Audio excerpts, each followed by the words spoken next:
First, live, local. This is Fox 12 Now. Hello everyone, this is Fox 12 Now. I'm Greg Nibbler. As always, we appreciate you joining us. We are live streaming here from the Fox 12 Oregon newsroom, as we do every weekday starting around 1 p.m. and going throughout the afternoon. So downloading that Fox 12 Oregon app, great way to watch us live and watch the segments afterward. All right, today we are talking about some changes to the Oregon Bottle Bill. Now this went into effect here recently, where it changes some of the time frames that stores are actually required to take returns. So from 8 a.m. to 8 p.m. now, they don't have to necessarily after 8 p.m. for some places. There's also some changes to what can be accepted. We're going to talk about all that along with the Oregon Beverage Recycling Cooperative. So we're doing that right now. Hello, thank you very much for joining us here, Devon Morales, and VP of External Affairs there for the Oregon Beverage Recycling Cooperative. And we're going to be getting into this and talking about it, but I think, Devon, if you don't mind, just to start off, would you mind letting people know, just a little bit about the Oregon Bottle Bill and how that works? Sure. Yeah, Greg, thanks for having us on today. So Oregon's Bottle Bill was passed in 1971, and it was actually the first deposit return legislation to pass in the United States. Today, we now have 10 states with deposit return systems. And it started in Oregon with just beer and soda, and it was really focused. It was a campaign to reduce litter in our roadsides, beaches, trails, and natural places. And it was highly effective right out of the gates. In the first few years, we saw that the litter reduced roadside litter from 40% made up of beverage containers down to just 6%. And it really does continue to deliver on those results today. I mean, yeah, that's pretty amazing landmark. And as you mentioned, other states essentially following suit after that and going along with that. And for your organization, for the Oregon Yep. Beverage Recycling Cooperative, can you let us know, what that is and how that really ties into all of this? Sure, happy to do that. So the Oregon Beverage Recycling Cooperative is a statewide, not-for-profit cooperative that was set up by beverage distributors back in 2009 to fulfill their stewardship obligations under our bottle bill.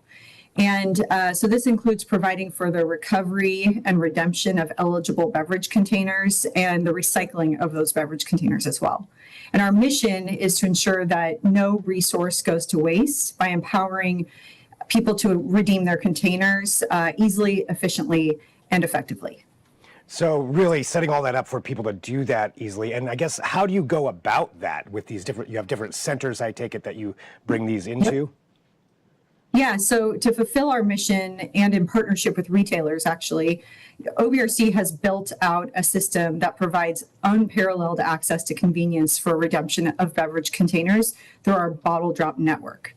And so innovations like our green bag program and our patented high efficiency counting technology called Smart Count or Stream Count, depending on whether it's in the front of house or back of house, have allowed this system to work better for more people at a time really in our state where we've seen the overall volume of containers being redeemed double. And so that system today we have 27 of these full service redemption centers across the state. And we have now 76 what are called green and blue bag drop sites at partner retail locations across the state. So that's the bottle drop network. Today, we actually opened our 76th of those locations at a retailer in Brookings. So the network continues to expand over time. And it is really because of that unique convenience model that we have here in Oregon that we have the highest performing bottle bill system in the United States. I was going to say, that's a pretty extensive network to be completely statewide like that, opening the 77th one of those. I mean, that's a lot, and that's years and years, I'm sure, of building that up and integrating that into all those different systems and organizations that's got to go through.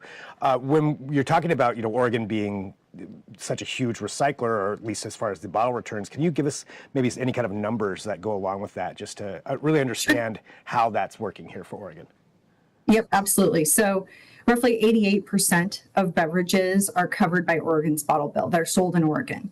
And in 2024, our preliminary redemption rate for that 88% is 90.4%. So we, again, expect to lead the country in terms of our redemption rate, but also the comprehensive nature of our bottle bill in terms of the number and volume of containers included. So in 24, we redeemed 2.07 billion containers. And that equates to 153 million pounds of material that was processed for recycling, most of it here in Oregon or otherwise domestically in the United States. And so our system, OBRC, and the Bottle Drop Network, it serves tens of thousands of Oregonians every single day through those redemption centers and the green bag and blue bag sites. And then we also collect the redeemed beverages from retailers across the state. So we have about 2,000 of those locations.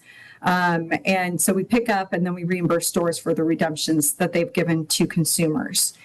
And so maybe I'll just say here, in terms of the stores, the retail locations versus the Bottle Drop Network, there is a difference. And so all the containers that are collected, and they're hand count or reverse vending machine in retailers, those are not part of the Bottle Drop Network. And instead, those folks are really fulfilling their independent obligations under the bottle bill to redeem containers from consumers. And so I wanted to say that because I know sometimes there's confusion around, retail stores and what's happening there, and is that bottle drop? And so I just want to make sure that's clear. But we do then collect all of that material and sort it and process it for recycling and delivery to end markets to get turned back into bottles and cans. Gotcha. So you're still collecting it from the retail stores, but it's through a different kind of system. Yep. They have their own independent obligations under the bottle bill. Yeah, exactly. Gotcha. And when we talk about the Oregon Bottle Bill, there's those changes that just happened. Would you mind, walking through those as far as how that affects what you do on your end of things?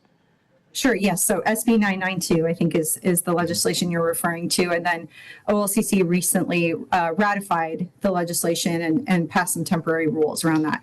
And so, the legislation itself was a product of a pretty detailed look at data, redemption data, and how and where people return across the state, and then sitting down with stakeholders in the system to figure out kind of what are some very careful ways we can modernize our system to meet the needs of today.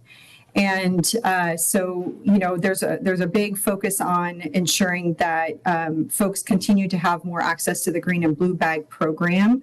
And so we certainly facilitate and support that in working with retailers to set up more of those locations across the state, or in some instances, more of the redemption centers across the state. And so that's a big piece from 992.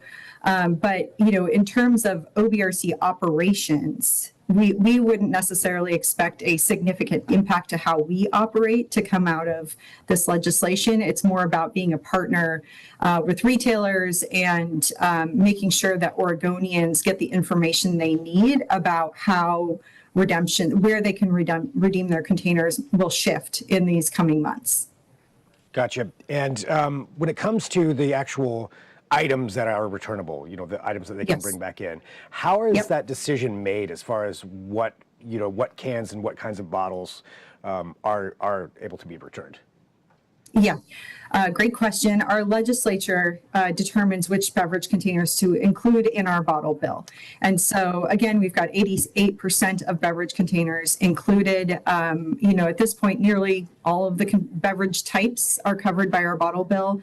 And for the most part, it's those beverages in containers that are made of plastic, metal, or glass. And I will say we have a new addition to our bottle bill that will become effective on July 1st of this year. And so we have a new friend joining the family, which is wine in a can. And so I think, we'll see communications in the coming weeks here, or in the next few days, even from the Liquor and Cannabis Commission, about this new addition to our bottle bill. But it's, wine in a can is a metal container, exclusively a metal container that is 4 ounces to 1.5 liters. And it includes, the things that we all think about as wine, but it also includes some unique categories like mead and sake and cider over 8.5%. So really encourage folks to connect with OBRC or with the OLCC if they have questions about what's included. Interesting. So that's July 1st is when that's going to go into effect. That is, yep. And what's the return rate on that? Is that 10 cents? It is. Every one of our beverages under our bottle bill, it has a 10-cent refund value. Great. Yeah. All right. So something new for everybody out there to be thinking about. I mean, I know that that kind of wine, canned wine like that is getting huge. So I'm sure a lot of people are going to be happy that they can return those. Well, anything else that you think is really important just for people to know about, about your organization? You filled us in on a lot right here, but just about what you do and what maybe people at home should know about recycling. Yeah, absolutely. I mean, I would just say we are grateful to be in the position to serve nearly every one of our more than 4 million residents in Oregon as the system operators, the bottle bill system operators. And we are really proud of the outcomes and results that this system delivers for Oregonians every day. So we just want to express our appreciation to Oregon for its continued support of our bottle bill and of OBRC in carrying out the mission of our bottle bill. We did some very recent polling, and we're going to share more information about this soon that just shows Oregonians continue to love and care about their bottle bill. So thank you, Oregon. Thank you. Well, thank you very much for what you do to keep that going as well. So really appreciate you joining us here today to talk about this. Yeah, thank you so much. All right, take care. You too. And for everybody watching, this is Fox 12 Now. As I mentioned, we'll be taking a break here. We've got more coming up throughout the afternoon. Actually, at 1:30 p.m., I'm going to be talking to the Sheriff of Skamania County about a proposal that she has put out to potentially fine negligent or reckless hikers who need rescued. So what does that mean? We're going to get into that at 1:30, so you can join us right here on whatever platform you are on. But I recommend the Fox 12 Oregon app. That's a great way to watch us live and after the fact as well. But we'll take a break. I'll talk to you soon. I'm Greg Nibbler. This is Fox 12 Now.